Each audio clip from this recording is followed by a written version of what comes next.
Alright, hello everyone and welcome to a brand new video. In today's video, I've got some amazing news.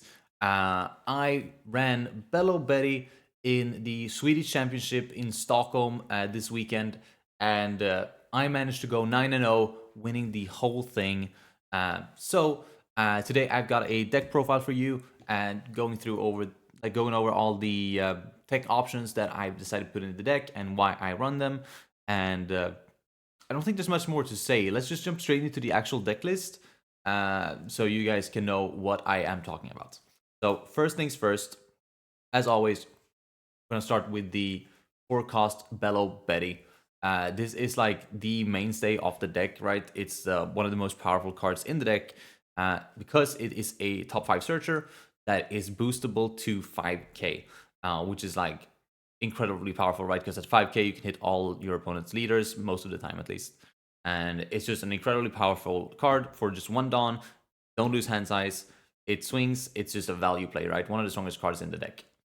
And then we have our 2-drops here. We have 2-cost Koala, which is just the reducer of the deck that is also a 2k counter, right? It's a 2k counter that on play minuses 3000 to something, which can bring things, either if they're rested, you can now swing into them easier, or if you have something like a Lindbergh or a Kuma, you can now KO something that's even higher. It's usually how power reduction works, right? Just an incredible staple, because once you drop it, it's also a 3k body, so it's a 6k swinger. This card does everything, right? Incredible card. And then we're moving on to our Kuma. I'm only running 3 copies of Kuma. I don't fucking hate Kuma, don't get me wrong. I love Kuma. I think it's one of the strongest cards in the deck. But I opted for different cards, and it was unfortunately on the chopping block to get cut down to 3. I love this card. If you're running it at 4, that makes sense. Don't get me wrong. But I'm running it at 3 to fit in other cards as well. But an incredibly strong card in Kuma right here. You might have noticed how I'm not running any Race Max. That is mainly because Race Max as a 1-drop usually hurts you more than it doesn't, right? Dropping that on turn 1, it's like now you're going negative in hand, and he doesn't really do anything because he's just gonna get removed. You need to like perfectly time shit with Race Max and actually have like a very good understanding of him to play him, which I probably do, but I still think there are better options out there that you can run over it, and we'll get to those in a second. But moving into our 3-drops, we have 4 copies of Morley. Morley, realistically, right, it's just a 3-cost 5k Rev Army card that also has a trigger. If you can cheat, because you can cheat this out of the Ivankovs, and it having a trigger is just insane. And the when attacking does come up, especially against something like Shanks with their damn lucky ruse and stuff. So super relevant card, of course, mainly played because it has a very powerful trigger.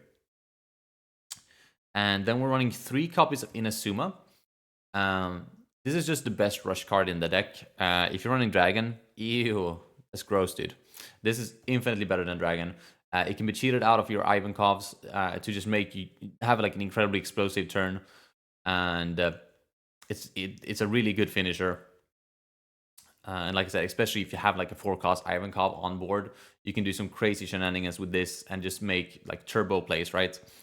The reason I'm running it at 3 is, again, same with argument as Kuma. It's like it comes up, but I wanted space for other cards in the deck, and unfortunately, Inazuma was the one on the chopping block, cutting it down to 3, mainly because you only really need it as a finisher, right? And you have ways to search it out when you need it. So I ended up cutting it down to 3, as it really only serves the deck as a finisher. So you can cut down to 3, and then this might surprise a lot of you. I only run 2 copies of the Karasu blocker. This is mainly because I'm not the biggest fan of blockers in the deck in general, but having a couple copies of it allows us to do a crazy combo with 7-cost Sabo that can extend the game for a turn, which, a turn is incredibly important in a One Piece card game. Either you die on a turn or you lose on a turn, and it's usually how games go. It's just like 1 extra turn would have won you that game. So having this available to play with the 7-cost Sabo is incredibly powerful, but I don't want to see too many of them. So I kept it at 2, just so that when I need to, I can pull that combo off. And then we're going to move into our 4 drops. And we're, of course, going to start with the 4-cost Ivankov, 4 of Ivankov. This is probably the best card in the game, in the deck. It's like this or Belo Betty. It's like the best cards in the deck, right? This just allows us to be incredibly aggressive and just cheat out more characters.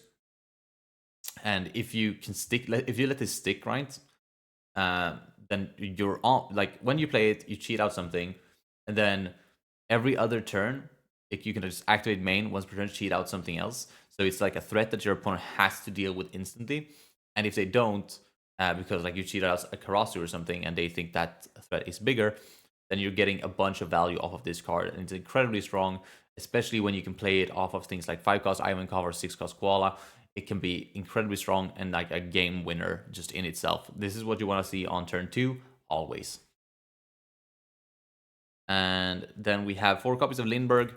Lindbergh is also an incredibly strong card that people honestly sleep on.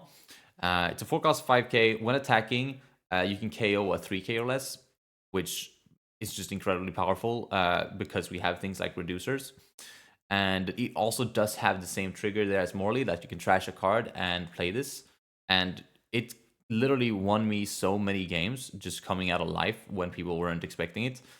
And being able to deal with blockers right after coming out of life is so incredibly powerful. Definitely a 4 of, one of the best cards in the deck. And then we're moving on to 4-cost Karasu. Yes, the most hated card in the Rev Army deck. If your opponent sees this, they're gonna be like, okay, I need to take care of this now.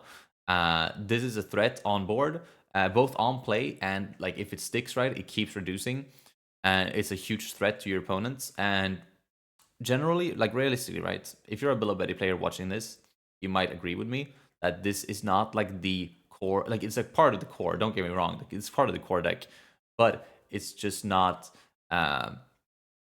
like as important as people make it out to be. It's not like one of the craziest cards in the deck, right?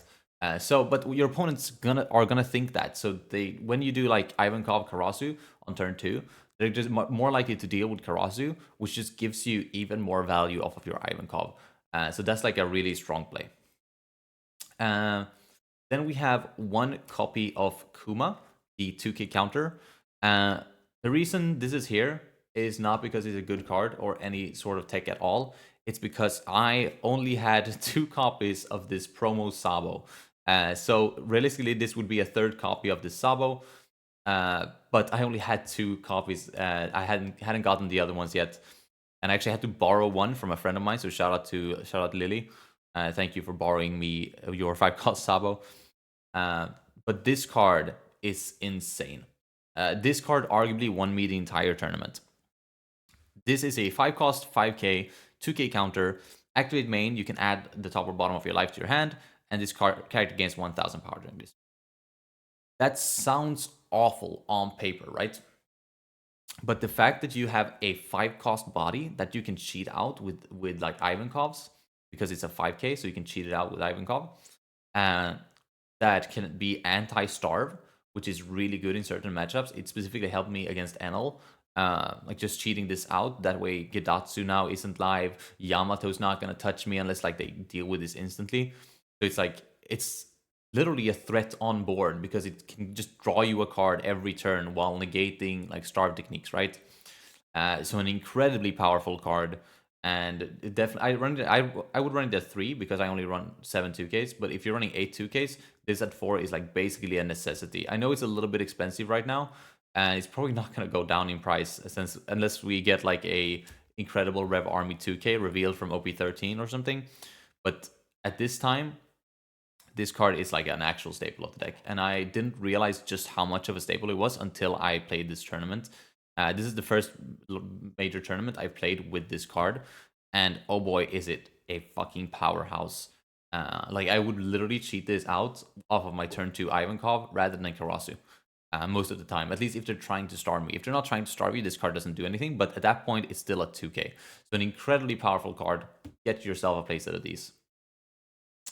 Then we are going to move on into our like spammers, right? Our more like core cards.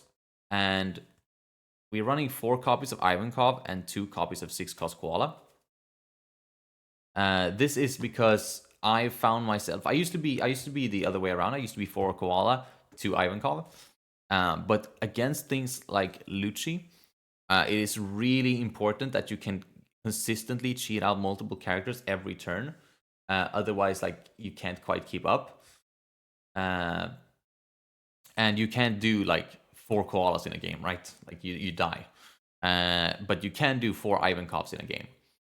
So yeah, I've opted for this Ivankov. I think koala is better, but the fact that you can't play multiple off koala in one turn, it just says so much about the like how powerful Ivankov is, right? So I opted for 4 Ivankovs to cheat out things off the top of my deck instead of the koala that cheats out from hand. But koala is great for anti-starve against Enel, and is definitely a mainstay in the deck. It's never going to go below 2. It's such a good card, especially for anti-starve. Incredibly powerful. And then Ivankov is just Ivankov, right? Which is also incredibly powerful. Then we're going to move into more of like the tech choices that I've done. This one is people are not going to agree with. I run 4 copies of 7-cost Sabo. The reason I do this is because it's mainly because the trigger is just draw 2 cards. And if you play Belo Betty, you know how important hand size is and just retaining hand size. Like drawing 2 cards. If this is my first trigger in life, I'm like, okay, this game is over because now I have so many resources to do whatever the fuck I want with. And if I see this in my last life, I'm like, okay, great. Now I can counter out of attack I probably shouldn't have been able to counter out of. So it literally saves games. It's incredibly powerful. The trigger is just so strong, and it like at the end of the day, this is a Rev Army card with 1,000 counter that also has like situational use, right? I don't think I ended up playing it once in the tournament, but I have played it multiple times, and it's incredibly powerful when you combine this with the blocker Karasu, right? You just like let's say you're on 10 Dawn, right? And your opponent is having their like 10 Dawn turn, and they're swinging into you, and you're like, I should probably counter a little bit. I don't want to go too far down in life. And you just take every single hit instead. And that way you can force yourself down to 0 life and then drop this on the next turn. And if you're at 0 life, this literally heals 1 from your hand. So this is like budget fucking Supernova 7-cost Secret Rare Law, right? So you add a Rev Army type character from your hand to the top of your life, and you'll just add the Karasu blocker. And now for 7 Dawn, you have basically healed stopped 2 attacks, right? Which is just incredibly powerful because you've also established a 7-cost 7k body, which is going to be hard to remove for a lot of decks. And it's just incredibly powerful.